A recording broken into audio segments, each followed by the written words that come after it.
Hey, shalom, shalom. Before we get into this message, let's start off by giving all praises, all glory, and all honor to Yahweh, Bahashem, Yahweh Shai, Bahashem, Rakwakwadash, and I want to send double honors to the elders and the apostles of Great Millstone who are willing to teach well. And let's go and get straight into this video, and then we'll get some scriptures about this issue of America's greatest ally is what the world is told, right? Let's go ahead and get it. Grounds to believe that Mr. Netanyahu and Mr. Gallant each bear criminal responsibility for the following crimes as co-perpetrators for committing the acts jointly with others. The war crime of starvation as a method of warfare, and the crimes against humanity of murder, persecution, and other inhumane acts. The chamber also found reasonable grounds to believe that Mr. Netanyahu and Mr. Gallant each bear criminal responsibility as civilian superiors for the war crime of intentionally directing an attack against the civilian population. Well, let's go to Israel and get the latest on this right here on RT International. There's our Middle East Bureau Chief, Maria Felsher, now joining us live from Jerusalem. Maria, it's a big development. Tell us what you know.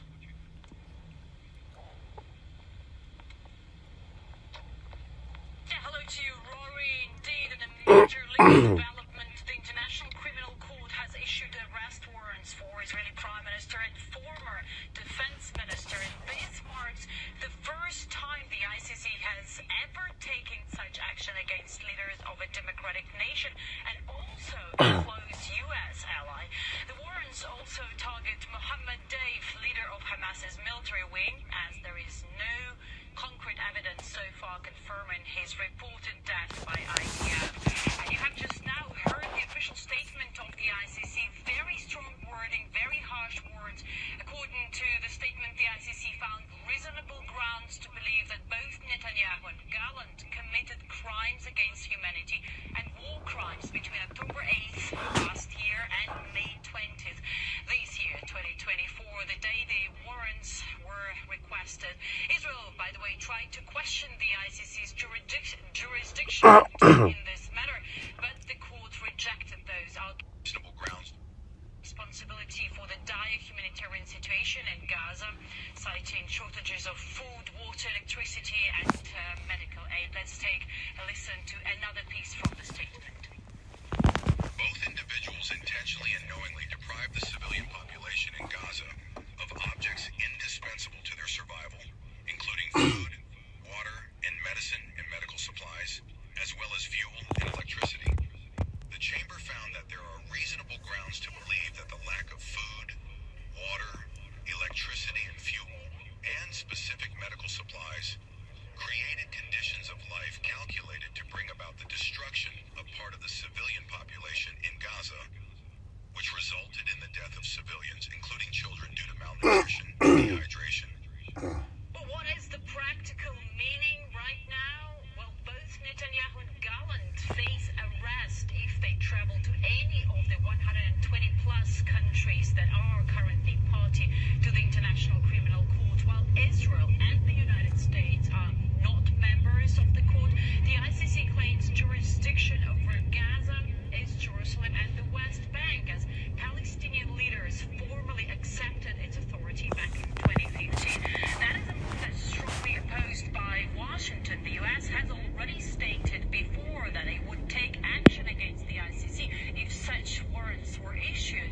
Some of those actions actually may already be underway. Earlier this month, as you know, ICC chief prosecutor faced allegations of sex crimes, which he strongly denied, calling them politically motivated due to his investigations into Israel.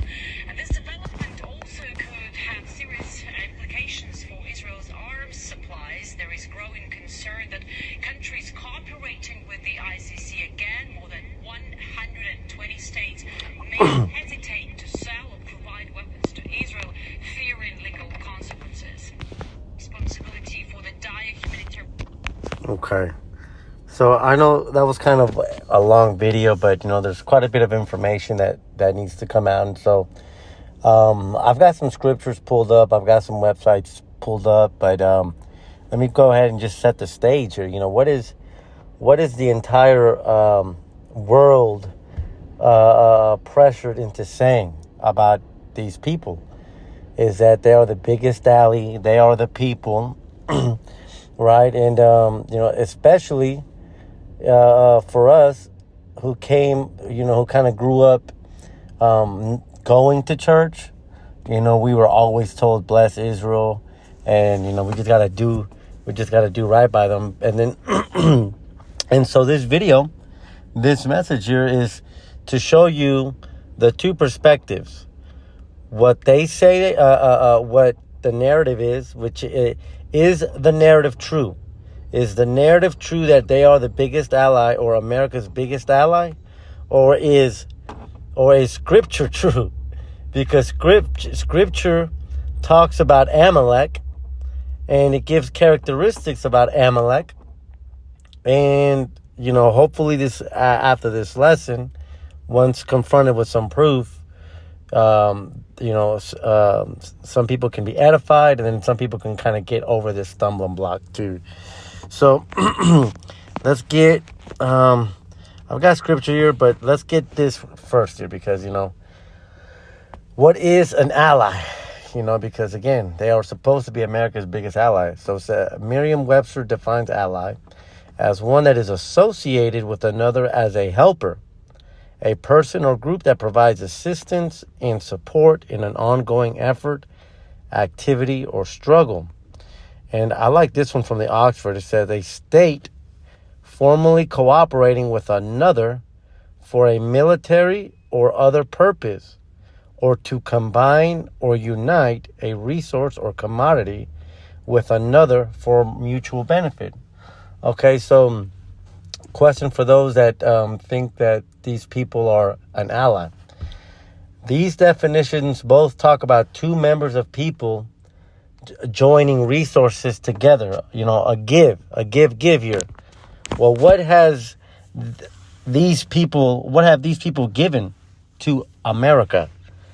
Because one thing that might come up is, they give us intelligence, like what kind of intelligence? Because if you Google Netanyahu weapons of mass destruction, Congress, you will see that the intelligence that this man was given was false intelligence. This guy rubber stamped a war when there was no WMDs, man.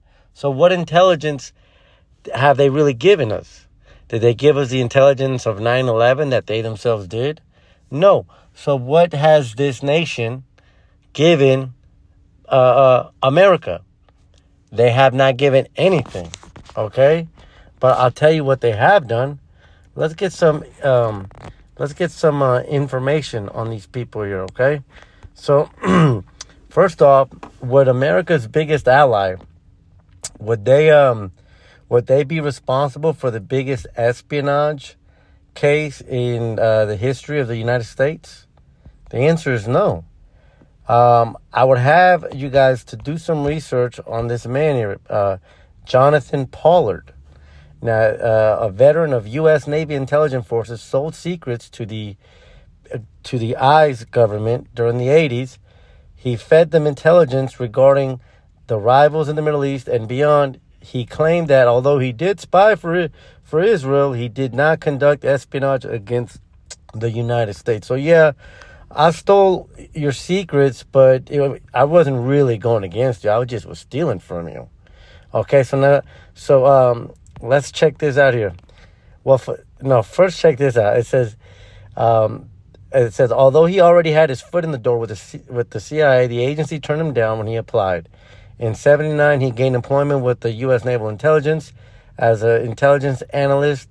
Working in Washington, Pollard quickly became disillusioned with what he viewed as anti-Sem attitude among his coworkers. Of course, he goes in there and he starts throwing this thing around.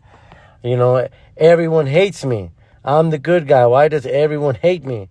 But then what does he do? He has a friend who was going to meet with this general, and because of his high-level security clearance, Pollard had the authority to check out classified documents and take them home. Became hungry for the information, and Pollard was soon smuggling out suitcases full of classified material. The U.S. government claimed Pollard leaked classified information on the Pakistani nuclear bomb program. So the biggest case of espionage was giving away nuclear secrets, man.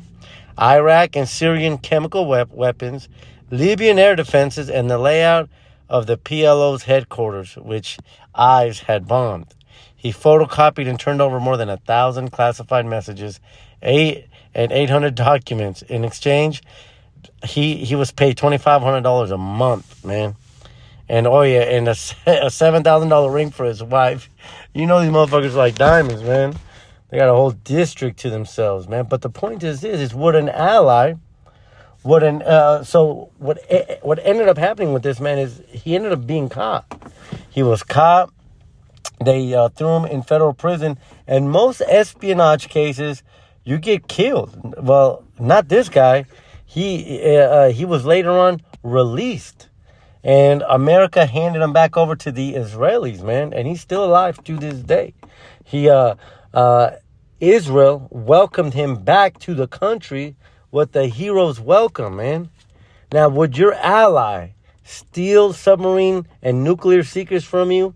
And then when you catch the guy, when he sets foot back on their soil, would they welcome him home with the hero's welcome? I mean, let me put it in layman's terms. If you had a friend, right, and your son stole secrets from your friend, would you praise your son for stealing secrets from your so-called friend? Well, if you're a true friend, the answer would be no, right? That's because these people are not an ally, man. Here's another incident here. This is the USS Liberty incident. Check this out. And this is all over TikTok right now, by the way, too. But it's an incident. It says the USS incident was an attack on the United States Navy research ship by the Israeli Air Force. So these American sailors were on this ship, and the Israelis opened fire on them. And then when they started getting on life rafts, they blew up their life rafts, man. I forget how many American sailors were killed, but they were saying that Israel's excuse was that it was a mistaken identity. But there's many cases that they weren't. They had their America had their flags going. So is this America's ally? Espionage. And then, of course, this guy, Epstein, it turns out that, he was working for the Mossad. And what do they do? What was Epstein doing? He was getting politicians and entertainers in compromising positions and videotaping them and blackmailing them. And, he was doing this on behalf of that agency, right? That Mossad agency, right? So let me ask you this then. Would your ally blackmail you with these videotapes and make you pass policies, make you act in movies, make you write certain articles and write certain headlines to pass on to the masses? Would your greatest ally make you do this? The answer is no, because they are not the ally. Even if you want to take scripture out of it, because there are people that don't believe, man, that, don't believe in the scriptures. Even if you want to take scripture out of it, like just on a factual standpoint, how can you defend this? Because name one thing that country has given America, and the answer is they haven't. But now, I've shown you why they are not an ally. Now, we're going to show you who they are. This is Genesis 36 and 15. Now, this chapter goes into the bloodline of Esau. And, out of Esau comes Eliphaz, and out of Eliphaz comes Amalek. Okay, but I want to stick to this one here because let's just get it in the blue letter. We'll come right here, Genesis 36. So, Esau has a son named Eliphaz, right? And then Eliphaz bears Amalek, right? Now, as you go down here, we find out who the dukes of Amalek are, right? And one of those are right here. Give me just 1 second. These are the son, the children. These are children. Duke, Aram. Where we at? Salakia brothers. Esau. These were the dukes of the sons of Esau. Okay, the sons of Eliphaz. Okay, Duke Omar, Duke Zepho, Duke Kenaz, Duke Katam, and Duke Amalek. Okay, now what does the word Duke means? Because what's one thing, and before I get the word here, the reason I want to get the word is because what's one thing that we always see with these people, with this, with these rats? Everyone always backs them. They barely do their own fighting. When they have an issue, they rarely fight. They have other countries fight for them. And the reason I bring that up is because this word Duke is going to explain it to you and is going to show you why. This word Duke is alap. And it's a tamed, a friend, intimate, a chief. This is what we're getting. A chief, but more importantly, it says a chiliarch. Now, what is a chiliarch? A chiliarch is a commander of 1,000 men, a military rank, basically. So basically, what do we see here? Is this man not commanding other nations and other countries to back him up through his blackmail, through his espionage? I mean, he's not an ally. He is Amalek. He is a descendant of Esau. He is the one who is in control of the entire world. Right? Let's get a couple, now we're going to shift gears here and we're going to get a couple scriptures furthermore showing characteristics of Amalek. And you will see that these characteristics line up with these people, these fucking imposters, these rats. But first, I'm going to say this. Going back to this video. Let's see here, right here. Going back here. I'm not going to play the whole thing again, but there's a couple key points that I wrote down. It said that they bear criminal responsibility. Okay? Now, one thing that came to mind when I heard that reasoning was what happens when a company's not doing good, like when Starbucks or Apple or Microsoft is not doing good. When somebody makes a bad call or a game developer makes a bad game, what happens? They fire the guy in charge of production, or they fire the guy in charge of the company and they replace him, right? So I Googled why CEOs get replaced. CEOs are often replaced due to a variety of reasons, including poor financial performance, strategic misalignment with the company's needs, leadership issues, misconduct, or ineffective management. Okay, so these people are criminally responsible because it says that unlike these CEOs who may make a bad call and may think that, a video game might come out good or that a movie might come out good and then it doesn't, that's just a bad call. But these people knowingly starved these Palestinians, man. They went on live air, man. One of the Israeli guys went on live air, right? And he said, we're cutting the power. And I remember when that happened because I'm like, damn, so you're about to cut the power to a whole nation of people just because of one group? Like, damn, like that in itself goes against the rules of war, they say. You know what I mean? But they did that shit on national television. And that's why further along this video says that both intentionally did this, man. Again, it's not a bad call like a CEO. And the reason I compare it is because when a CEO makes a bad call, they get fired and people understand that, oh yeah, he got fired because the stock went down. He got fired because he made this shitty movie. Well, this guy didn't make a bad call. He knowingly did it. And furthermore, the video said that he was directly responsible for the deaths of children due to malnutrition, man. When you cut the power to the hospital, you cut the power to the sewage, you cut the power to the tap water, man. Like, and nobody batted a fucking eye. Why? Because, man, not because they're an ally, but because they have dirt on these people. And they are making these people do something that fits their agenda. So would an ally do that? The answer is no. And then, one good question that I would also have is, we know Putin has that arrest warrant too, but does Kim Jong-un have an arrest warrant? Did Muammar Gaddafi have an arrest warrant by the IIC or ICC? Because I'd be curious. Did these other so-called evil men that America tells you about, did they have arrest warrant? And if the answer is no, and you do, then damn. Because, this is the last point that I want to make on the video before we switch the gears into the scriptures, they said in 2015, so about 9 years ago, the Palestinians joined the ICC and said, hey, basically, we're going to let you guys police us, and we will hold ourselves to what your standards are. That was in 2015.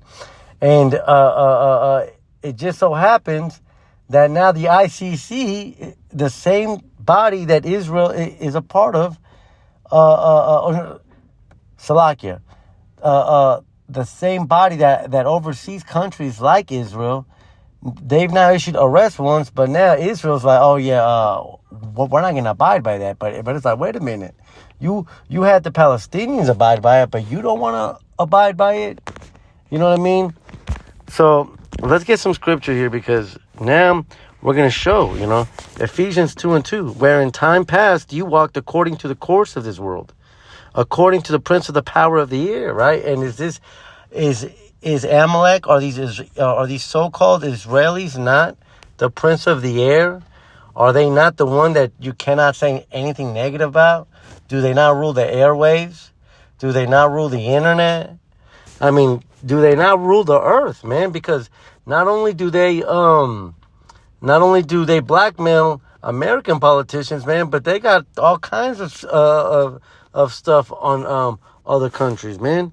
It says the spirit that now works in the children of disobedience. And who are those children? It's Esau, Edom. And Amalek is a part of that tribe, man. He's a duke. But what has he done?